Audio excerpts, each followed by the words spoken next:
Hello everyone, welcome study channel में आप सभी का स्वागत है। फ्रेंड्स, आज के टॉपिक में हम स्टडी करने वाले हैं योग की शक्ति। योग की शक्ति है वो हरिवंश राय बच्चन जी का डायरी जो है इसमें संकलित किया गया है। और यह जो डायरी है फ्रेंड्स, वो 31 मई 1952 में लिखा गया है। तो चलिए फ्रेंड्स, स्टार्ट करते हैं आज की क्लास।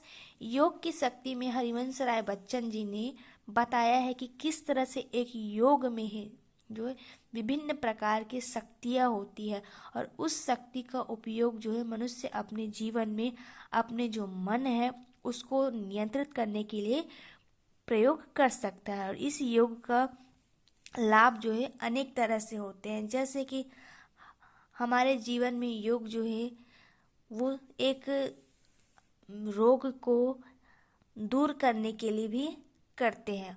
दूसरा, मन को शांत रखने के लिए योग किया जाता है। योग जो है विभिन्न प्रकार की शक्तियाँ जो है योग से हमें प्राप्त होता है।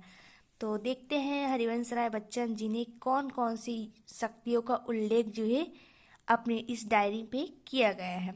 तो सबसे पहले बताया है कि जो यूरोप का मनोविज्ञान है वो रुक जाता है योग, लेकिन हमारा जो भारत है वहाँ का जो योग है वो चित्त की क्रियाओं के विश्लेषण पर समाप्त नहीं होता, बल्कि जो है यह एक अनुशासित, संयमित और वशीभूत विधि भी खोजता है। चित्त को वश में करने का जो दो उपाय है वो अभ्यास और अनासक्ति। इसके अलावा हरिवंश राय बच्चन जी ने शक्ति के अंतर्गत दो प्रकार के योग का उल्लेख किया है, हठ योग और दूसरा जो है राजयोग। इसके अलावा हरिवंश राय बच्चन जी ने बताया है कि किस तरह से एक व्यक्ति जो है अपने जीवन में चित्त को यानी मन को संयमित और नियंत्रित कर सकता है। और उन्होंने बताया भी है अपने इस डायरी में कि yoga is controlling the activities of mind, कि एक योगा जो है किस तरह से एक व्यक्ति के चित्त को नियंत्रित करता है।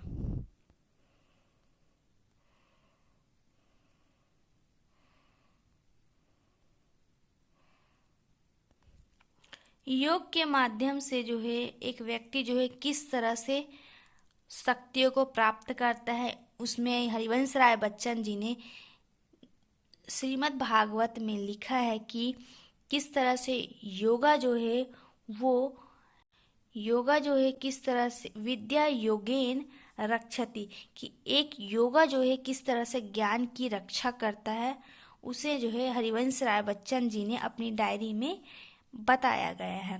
और एक चित्त का गुण है कि इस तीनों के मेल हो, तब उसमें चित्त के तीनों गुण से ही प्रकृति का जो है निर्माण हुआ है। और अब हठ योग, पहला है हठ योग, जिसमें हरिवंश राय बच्चन जी ने हठ योग का उल्लेख किया है कि इस योग का जो है उसमें शरीर पर अधिकार, संपूर्ण शरीर पर अधिकार करना सीखता है कोई व्यक्ति जो है।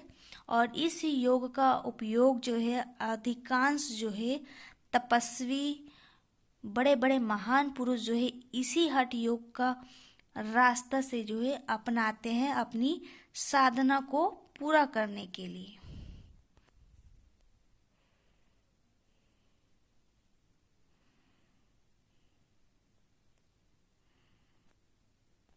अब देखते हैं दूसरा राजयोग, जो कि बच्चन जी ने अपनी डायरी में लिखा है कि राजयोग चित्त को अनंत में मिला देता है।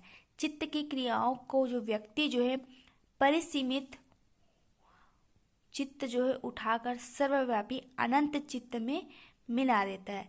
यानी कि यहाँ पर जो है योग यह मानकर चलता है कि कोई व्यक्ति जो है कोई वस्तु नहीं जिस पर मन हावी हो जाए।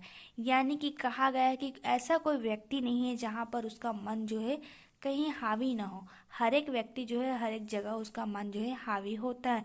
तो उसे किस तरह से नियंत्रित किया जाए, इसका उपाय जो है राजयोग के माध्यम से हरिवंश राय बच्चन जी ने यहाँ पर बताया गया है।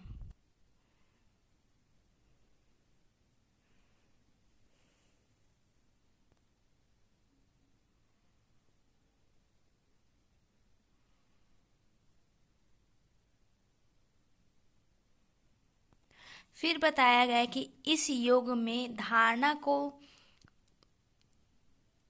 सिद्धि कर वो व्यक्ति जो है भूत भविष्य को भी देख सकता है। उस व्यक्ति में इतनी शक्तियाँ आ जाती है कि वो हवा में भी उड़ सकता है और अनेक प्रकार के कार्यों को वो जो सामान्य व्यक्ति जो नहीं कर पाता, वो जो व्यक्ति है हर तरह के शक्तियों को प्राप्त कर एक आदि का रूप लेकर के विभिन्न तरह के अंतिम चरण में पहुंच जाता है। तो इस तरह से उन्होंने बहुत शक्तियों का वर्णन करते हुए हरिवंश राय बच्चन जी ने अपनी इस डायरी जो है को प्रस्तुत किया है। अब देखते हैं कि हरिवंश राय बच्चन जी ने जो योग की शक्ति लिखा है उसका मुख्य उद्देश्य क्या है। तो इसका मुख्य उद्देश्य है कि एक सच्चे योगी के का वर्णन जो है इस रचना में किया गया है कि वो जो है युवा समाज में योग को जो है परिचित कर सके, योग की शक्ति को जाने और योग को अपने जीवन में महत्व को जाने। इस तरह से वो जो है हरिवंश राय बच्चन जी ने किस तरह से युवाओं को योग के माध्यम से जागरूक कराने का जो है प्रयास उन्होंने किया है।